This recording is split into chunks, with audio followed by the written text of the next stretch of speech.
When God is testing you, it will not be soft. It will not be comfortable. It will not be easy, because a true test from heaven is designed to cut through every illusion you carry and reveal what is hidden beneath the surface. Shaking you until all that remains is a question of whether you truly trust Him with everything you are.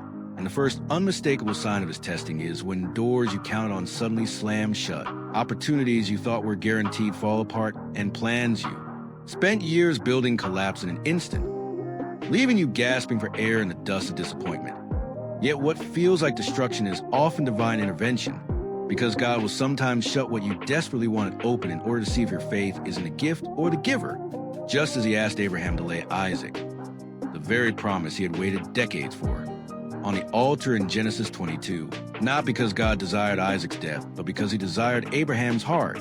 And in the same way, your test is not about what you are losing, but about proving whether your obedience runs deeper than your comfort. The second hidden sign of God's testing is isolation, the kind of loneliness that presses on your soul until you feel invisible, misunderstood, and forgotten even by those closest to you. As friends drift away, family doesn't understand, and the people you counted on to stand beside you quietly disappear, leaving you alone in the wilderness of your thoughts. But it is in that wilderness that God shapes the ones He calls. For Joseph sat in prison betrayed and abandoned, David fled into caves, hunted like an animal, and even Jesus withdrew alone into the desert for 40 days before His ministry began.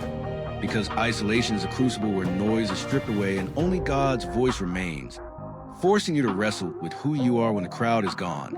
And though your heart aches in silence, you discover that the God who sees in secret is closer in that hidden place than He ever was in the crowd. The third sign is warfare within, the invisible battle that rages in your mind and spirit when doubts assault you at night, when temptations you thought you had defeated suddenly resurface, when old wounds reopen and voices in the past whisper that you are not enough, and you begin to wonder if you're failing when in truth you're being refined. Because testing often brings pressure not to expose your weakness, but to strengthen your endurance. Just as James 1 verse 3 declares at the testing of, your faith produces perseverance, and like gold in the fire the heat must rise until impurities surface. So too does God allow inner conflict to show you what still needs surrender, whether it's pride, fear, lust, or bitterness. And though you may feel shaken, you must realize that resistance is not rejection. It is evidence that the Spirit is at work in you, teaching you to fight not with flesh but with faith, until you stand not in your own strength but in His. The fourth sign is divine delay, that excruciating season when your prayers seem unanswered, when the heavens feel like brass, and you cry out with tears that seem to fall into silence, wondering if God has forgotten you. But what looks like absence is often alignment, and what feels like denial is often preparation. Because Israel wandered 40 years not out of God's neglect, but out of His design to strip them of Egypt's mindset before they could inherit the promised land, and Sarah carried. Barrenness into old age not as a curse, but as a stage for a miracle child who will become the seed of nations. And Lazarus lay in a tomb 4 days not because Jesus was late, but because His delay was meant to reveal a greater glory, proving that sometimes the holiest answer you'll ever receive is not yes, but wait. And in that waiting, you are being reshaped into someone capable of carrying what you once begged God to rush. The fifth sign of God's testing is a shocking stretch, when He calls you to do the very thing that feels impossible, to give when you're already in lack, to forgive when you are bleeding from betrayal, to serve when your own soul is weary, to step out when the waters look too deep, and this demand feels cruel in the moment, but is actually the birthplace of miracles. For it is when the widow poured her last drop of oil in 2 Kings for that overflow came. It is when Peter cast his net after a night of failure that the boat broke with blessing. And it is when Jesus looked at the hungry crowd and told His disciples, you give them something to eat, that heaven multiplied a boy's lunch to feed thousands, proving again and again that the place of greatest stretching is the place of greatest supply. And so when God asks you for what little you have left, He has not tried to drain you, but to demonstrate His power through your surrender. The sixth sign, though few recognize it, is exposure. When God allows hidden motives, private struggles, or concealed sins to come into light, not to shame you, but to save you. Because tests are not about appearances. They are about truth.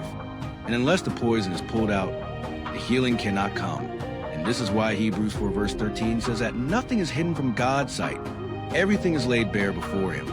So when you feel the sting of conviction, the embarrassment of being revealed, or the crushing weight of truth breaking through your defenses, it is not because God desires your downfall, but because he refuses to let you rot in secrecy when he has called you to purity. And though the exposure burns, it cleanses, and through repentance, what once was shame becomes testimony. The seventh sign is the stripping away of idols, when God begins to shake every foundation you built your identity on, whether it's relationships, finances, success, or status. And suddenly you find yourself losing the very things you thought you could never live without. Yet the reason he removes them is not cruelty but jealousy, because he's a consuming fire who will not share his throne with anything lesser. And Exodus 20 verse 3 is still true. You shall have no other God before me, which means that anything you place above him will eventually be taken through fire. And though your heart may break in a loss, the secret blessing is that you emerge lighter, freer, and unshackled from chains you didn't even realize you wore, now ready to worship him alone in spirit and truth.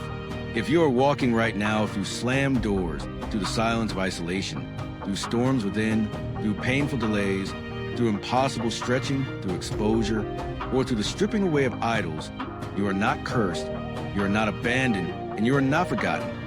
You are being tested, and a test is never meant to destroy. It is meant to reveal, to refine, and prepare you for the weight of glory waiting on the other side. And this is a hidden warning.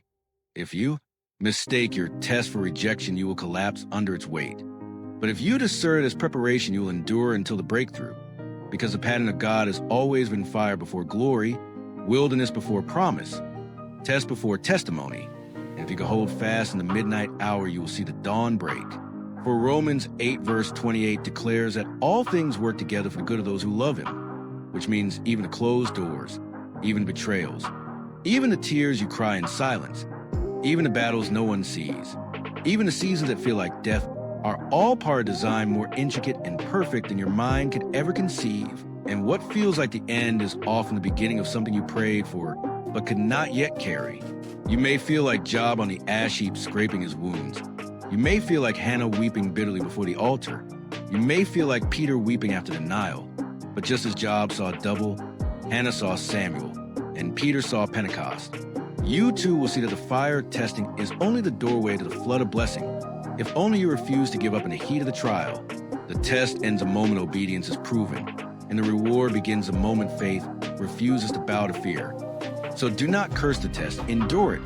For the very thing that feels like it is breaking you may be the sign that God is preparing to entrust you with something greater than you have ever known.